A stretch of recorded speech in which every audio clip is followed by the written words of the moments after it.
Hey guys, it's Brian at Drylam with a hopefully educational video on trimmer roller replacement by request. And in my 10 years here at Drylam and 10 years with dealing with this machine, I've never had anybody ask me or request a trimmer roller replacement procedure. So this is fresh. It's by request. It's down and dirty because this machine certainly is. It's been around the block a few times and it's missing some parts. And a lot of this, what I'm going to show you, has already been removed.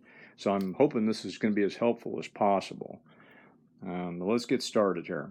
We're looking at trimmer roller replacement. And of course, this is our trimmer module right here, our trimmer unit. We show it in place here. This is the operator side of the machine. We see the white gears here. So operator side gets the gears. It's also got a gear here on the shaft which drives the 3 gears of the trimmer. And we're seeing that these shafts are, all the bushings and all the C-clips have been removed from these 4 roller shafts. So, you know, I apologize about this because those bushings are, you know, they're just about every bit as important as what I'm going to show you here. And so maybe I can figure out the bushing thing if that becomes an issue for you. But when you start disassembling this, I would highly recommend that, that when you remove bushings and C-clips, that you lay them out very carefully so that you know exactly from which side of the frame that they came from and all that, and from which side of the machine they came from also. The first thing you're going to see, and I don't have it here, first thing you're probably going to see is that there's a spring that's connected to the screw of the frame, and it wraps all the way across the top shaft, and then it comes back down and connects to another screw in the frame. And so there's 4 of those. 1 here, 1 there, and 2 on the other side. So those 4 springs need to be removed. That'd probably be your first step. I would take those 4 springs off. They're long springs. They're probably 3 inches long or so. I'd put them aside. And then the next thing that I'd do would be to take the drive chain off here on the non-operator side. And you can see it's already half off anyway. But you're going to have to take these sprockets off on the rollers. Now, I would leave the sprocket on the motor. I wouldn't take that off, but you will need to remove the chain. The chain does unclip. There's a master link in it, which you're probably going to have to do. And then C-clips here on the ends of the sprockets. The sprockets come off. You'll notice there's one-way bearings on these sprockets. Very important. The motor can drive the rollers one direction, but they relax in the opposite direction, and that's so you can pull film out the back and have the rollers freewheel on you without being connected to the drive. So those one-way bearings stay in the sprockets. I believe both sprockets are the same size, so it probably doesn't matter which shaft that you took them off of, but I would still make a note that this one came off the back and that this one came off the front. All right, so back over here to the operator side. We're going to take our trimmer module out, our trimmer unit. There's 1 screw right here that you remove. Grab hold of these 3 gears, and this trimmer unit comes out. Probably already figured that out anyway. But then this sprocket here on the shaft, this comes off as well. And there's only 1 sprocket here. This shaft does not have a sprocket. The sprocket drives the trimmer. So there's a 2mm set screw there. Remove that screw, or loosen that screw. Pull the sprocket off.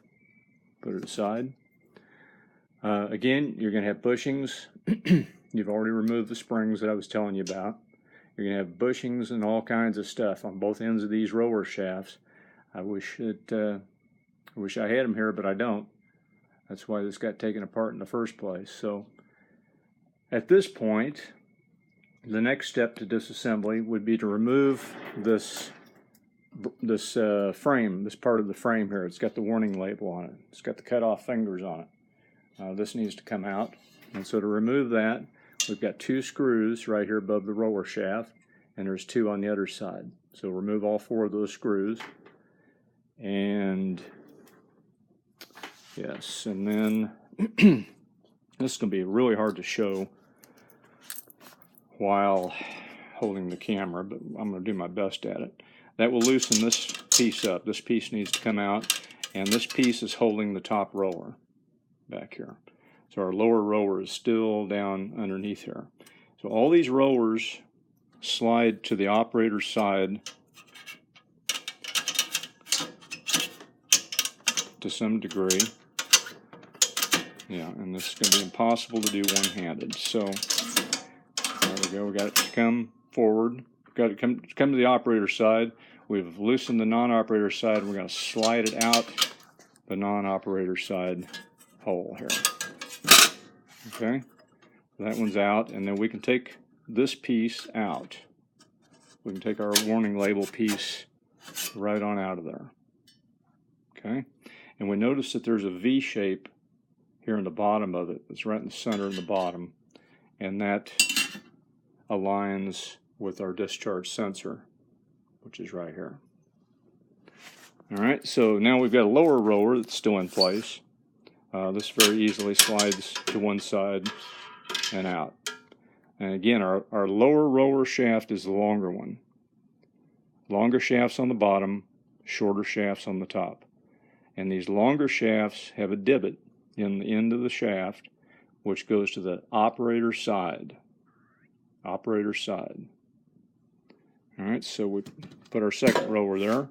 Now, there's our upper roller, which we took out first. We'll put that aside.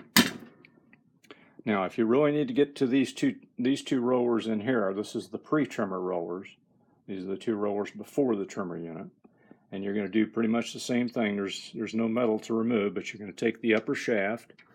I'm just going to do it from the outside here. I'm going to push it over to one side, and I'm going to grab that shaft, slide it over, I'm going to pull it out, bring it right out the side, and there's our upper roller right on out of there. And the same way with the lower roller, same way to do that. Slide to one side, grab it from the outside here, and you're probably going to have to take out, if you really need this roller out, let me think about this. Let me think about this one-handedly.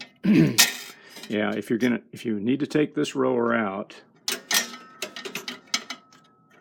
I would not bend these metal pieces. Do not bend these metal pieces to get that roller out. You're going to want to loosen this piece. Okay, there's a piece, this piece right here on the side. There's one screw here that holds this piece in. And there's one screw on the other side, I think. Pretty sure, yes. And so I've already done that, and so you're going to loosen that piece and bring it up, move it out of the way, and be sure that you watch that discharge sensor, because there's a wire leads to it, wire plugged into it on the side here. So what are we going to do here? We're going to loosen that up somehow and get it out of the way, and then that's going to free up this lower roller to get that out of there. Okay, now all your rollers are out.